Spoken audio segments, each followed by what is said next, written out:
साधकों, स्वागत है आपका हमारे गरुड़ पुराण के श्रृंखला में।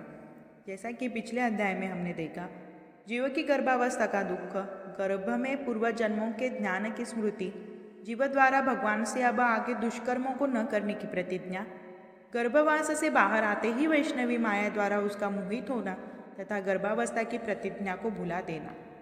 अगर आपने हमारे चैनल को सब्सक्राइब नहीं किया है तो अवश्य कीजिए, बेल आइकन को क्लिक कीजिए, लाइक कीजिए, शेयर कीजिए ताकि अन्य सभी साधक भी इसका लाभ उठा सकें। आगे बढ़ते हैं। 7वां अध्याय, पुत्र की महिमा, दूसरे के द्वारा दिए गए पिंडदान से प्रेतत्व से मुक्ति। इसके प्रतिपादन में राजा बभ्रुवाहन तथा प्रेत की कथा। सूत जी ने कहा, ऐसा सुनकर पीपल के पत्ते की भांति कांपते हुए गरुड़ जी ने प्राणियों के उपकार के लिए पुनः भगवान विष्णु से पूछा। गरुड़ जी ने कहा, हे स्वामी, किस उपाय से मनुष्य प्रमादवश अथवा जानकर पाप कर्मों को करके भी यम की यातना को न प्राप्त हो सके, उसे कहिए। संसार रूपी सागर में डूबे हुए दीन चित्त वाले, पाप से नष्ट बुद्धि वाले तथा विषयों के कारण दूषित आत्मा वाले मनुष्य के उद्धार के लिए हे माधव, पुराणों में सुनिश्चित किए गए उपायों को बताइए, जिससे मनुष्य सद्गति प्राप्त कर सके। श्री भगवान बोले, हे तार्क्ष, मनुष्यों के हित की कामना से तुमने अच्छी बात पूछी है। सावधान होकर सुनो, मैं तुम्हें सब कुछ बताता हूँ। हे खगेश्वर, मैंने इसके पहले पुत्र रहित और पापा मनुष्यों की यातना का वर्णन किया है। पुत्रवान तथा धार्मिक मनुष्यों की पूर्वोक्त दुर्गति कभी नहीं होती। यदि अपने पूर्वार्जित कर्मों के कारण पुत्रोत्पत्ति में विघ्न हो तो किसी उपाय से पुत्र की उत्पत्ति संपन्न करे। हरिवंश पुराण की कथा सुनकर विधान पूर्वक शतचंडी यज्ञ करके तथा भक्तिपूर्वक शिव की आराधना करके विद्वान को पुत्र उत्पन्न करना चाहिए। यतः पुत्र पितरों की पुम नामक नरक से रक्षा करता है। अतः स्वयं भगवान ब्रह्मा ने ही उसे पुत्र नाम से कहा है। एक धर्मात्मा पुत्र संपूर्ण कुल को तार देता है। पुत्र के द्वारा व्यक्ति लोगों को जीत लेता है, ऐसी सनातनी श्रुति है। इसी प्रकार वेदों ने भी पुत्र के उत्तम महात्म्य को कहा है। इसलिए पुत्र का मुख देख करके मनुष्य पितृऋण से मुक्त हो जाता है। पौत्र का स्पर्श करके मनुष्य तीनों देव, ऋषि, पितृ ऋणों से मुक्त हो जाता है।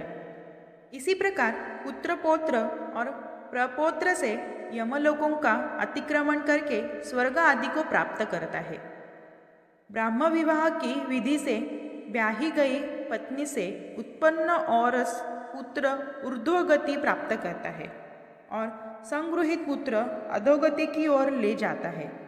हे खग श्रेष्ठ, ऐसा ध्यान करके व्यक्ति हीन जाति की स्त्री से उत्पन्न पुत्रों को त्याग देता है। हे खग, सवर्ण पुरुषों से सवर्णा स्त्रियों में जो पुत्र उत्पन्न होता है वे औरस पुत्र कहे जाते हैं और वे ही श्राद्ध प्रदान करके पितरों को स्वर्ग प्राप्त कराने कारण होते हैं। औरस पुत्र के द्वारा किए गए श्राद्ध से पिता को स्वर्ग प्राप्त होता है।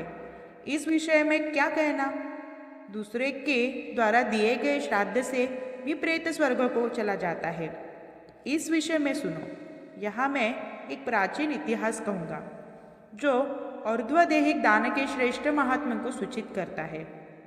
हे तार्क्ष, पूर्व काल में त्रेता युग में महोदय नाम के रमणीय नगर में महाबलशाली और धर्मपरायण बभ्रुवाहन नामक एक राजा रहता था।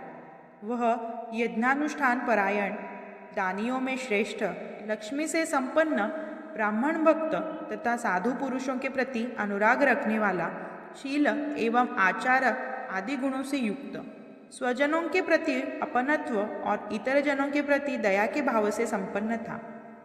क्षात्र धर्म परायण वह राजा औरस पुत्र की भांति धर्मपूर्वक अपनी प्रजा का पालन करता था और दंड देने योग्य अपराधियों को दंड देता था। वह महाबाहु किसी समय सेना के साथ मृगया के लिए नाना वृक्षों से युक्त एक घनघोर वन में प्रविष्ट हुआ। वह वन नाना मृगकर्णों के पशुओं से व्याप्त और अनेक पक्षियों से निनादित था। उस समय राजा ने वन के माध्य में दूर से एक मृग को देखा। राजा के द्वारा सदृढ़ बाण से विद्ध वह मृग बाण सहित जंगल में अदृश्य हो गया। रुधिर से गिली हुई घास पर अंकित चिन्ह से राजा ने उसका पीछा किया। तब मृग के प्रसंग से वह राजा दूसरे वन में जा पहुंचा। भूख प्यासे से सूखे हुए कंठ वाला तथा परिश्रम के संताप से पीड़ित उस राजा ने एक जलाशय के समीप पहुंचकर घोड़े के साथ उसमें स्नान किया तथा कमल की गंधादि से सुगंधित शीतल का जलपान किया। उसके बाद उस जलाशय से बाहर निकलकर श्रम रहित राजा बब्रुवाहन ने वृक्ष रूपी विशाल शाखाओं के कारण फैले हुए मनोहर और शीतल छाया वाले तथा पक्षी समूहों से पूजित एक वट वृक्ष को देखा। वह वृक्ष संपूर्ण वन की महती पताका की भांति स्थित था। उसकी जड़ के पास जाकर राजा बैठ गया। उसके बाद राजा ने भूख और प्यास से व्याकुल इंद्रियों वाले ऊपर की ओर उठे हुए बालों वाले अत्यंत मलिन कुबड़े और मांस रहित एक भयावह प्रेत को देखा।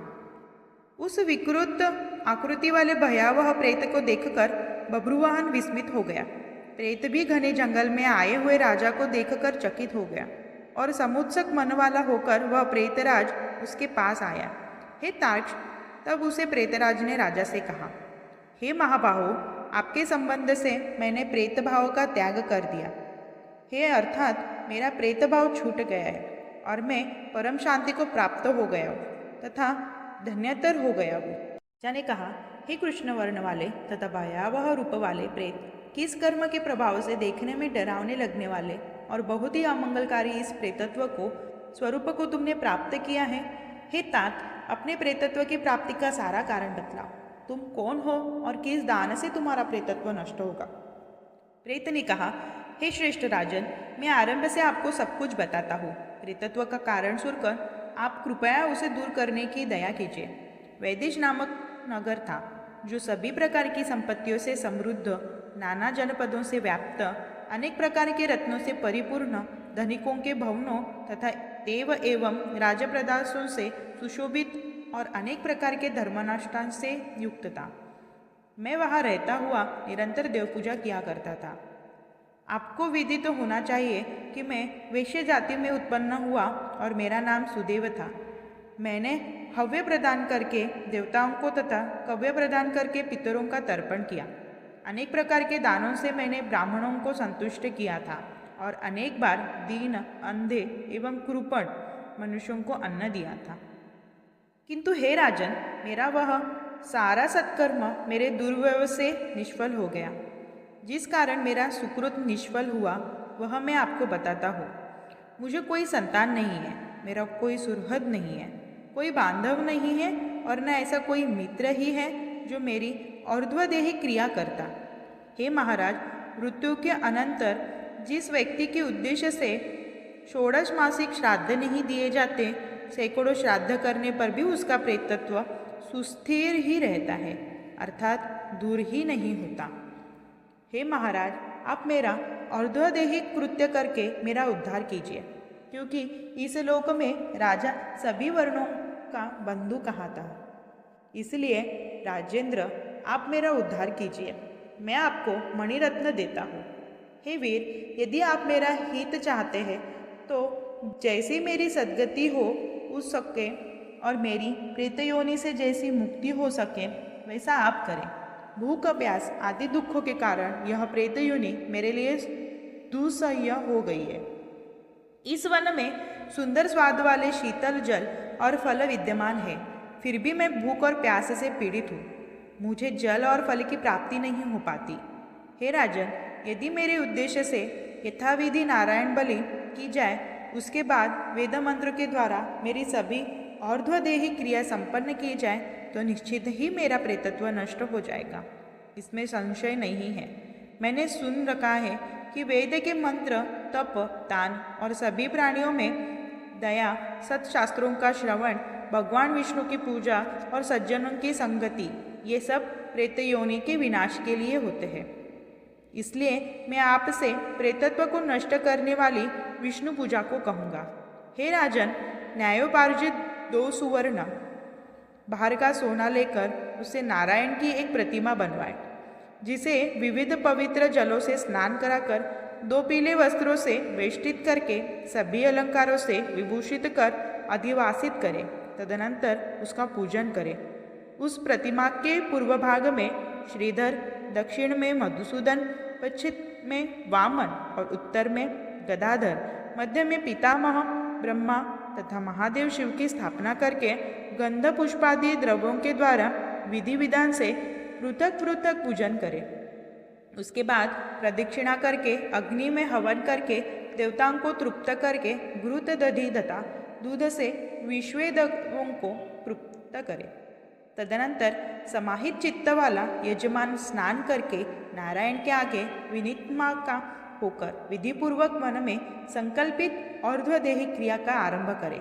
इसके बाद क्रोध और लोभ से रहित होकर शास्त्र विधि से सभी श्राद्धाओं के करे तथा वर्षोत्सर्ग करे। तदनंतर ब्राह्मणों को 13 पद्यायन करे। फिर शय्यादान देकर प्रेत के लिए घट का दान करे। राजा ने कहा, हे प्रेत, किस विधान से प्रेत घट का निर्माण करना चाहिए और किस विधान से उसका दान करना चाहिए? सभी प्राणियों के ऊपर अनुकंपा करने हेतु प्रेतों को मुक्ति दिलाने वाले प्रेत घट दान के विषय में बताइए। प्रेत ने कहा, हे महाराज, आपने ठीक पूछा है। जिस सुदृढ़ दान से प्रेतत्व नहीं होता है उसे मैं कहता हूँ। आप ध्यान से सुने। प्रेतघट का दान सभी प्रकार के अमंगलों का विनाश करने वाला, सभी लोकों में दुर्लभ और दुर्गति को नष्ट करने वाला है। ब्रह्मा, शिव तथा विष्णु सहित लोकपालों से युक्त तपाए हुए सोने का एक घट बनाकर उसे दूध, घी आदि से पूरा भरकर भक्तिपूर्वक प्रणाम करके ब्राह्मण को दान करे। इस अतिरिक्त तुम्हें अन्य सैकड़ों दानों को देने की क्या आवश्यकता? हे राजन, उस घट के मध्य में ब्रह्मा, विष्णु तथा कल्याण करने वाले अविनाशी शंकर की स्थापना करें एवं घट के कंठ में पूर्व आदि दिशाओं में क्रमशः लोकपालों का आवाहन करने की धूप, पुष्प, चंदन आदि से विधिवत पूजा करके दूध और घी के साथ उस हिरण्यमय घट का दान करना चाहिए। हे राजन, प्रेतत्व की निवृत्ति के लिए सभी दानों में श्रेष्ठ और महापातकों का नाश करने वाले इस दान को श्रद्धापूर्वक करना चाहिए। श्री भगवान बोले, हे काश्यपुत्र गरुड़, प्रेत के साथ एक इस प्रकार बातचीत हो रही थी कि उसी समय हाथी, घोड़े आदि से व्याप्त राजा की सेना पीछे से वहां आ गई। सेना के आने के बाद राजा को महामणि देकर उन्हें प्रणाम करके पुनः अपने उद्धार के लिए और्ध्वदेही क्रिया करने की प्रार्थना करके वह प्रेत अदृश्य हो गया। हे पक्षी, तदनंतर उस वन में निकलकर राजा भी अपने नगर को चला गया।